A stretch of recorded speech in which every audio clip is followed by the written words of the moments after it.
అందరికీ నమస్తే అండి. ఇజ్రాయెల్ మోసం చేసే చెత్త లంజగొడుకులకు చెప్తున్నా, అరే మీరు కరెక్ట్ అమ్మాయే కుడితే వాళ్ళని అట్లా మోసం చెయ్యరు.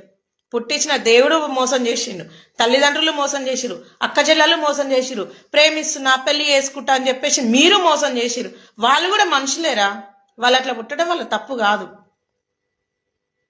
తల్లిదండ్రులు పరువు కోసం బయట దొబ్బేసిరు. ఇవాళ మీరు కూడా పరువు కోసం దాని సొమ్ము తిన్నప్పుడు, దాంతో ఉన్నప్పుడు, అప్పుడు మీకు ఏ పరువు గుర్తు రాలేదు, ఏ అన్నదమ్ములు గుర్తు రాలేదు, తల్లిదండ్రులు గుర్తురా. కష్టం చేత కానీ లంచ కొడుకులే ఈరోజు ఇజ్రాయెల్ దగ్గరికి పోయి వాళ్ళ సొమ్ము తిని వాళ్ళని బాజార్లేసి వాళ్ళని వాళ్ళు చచ్చిపోయేలా చేస్తున్నారు.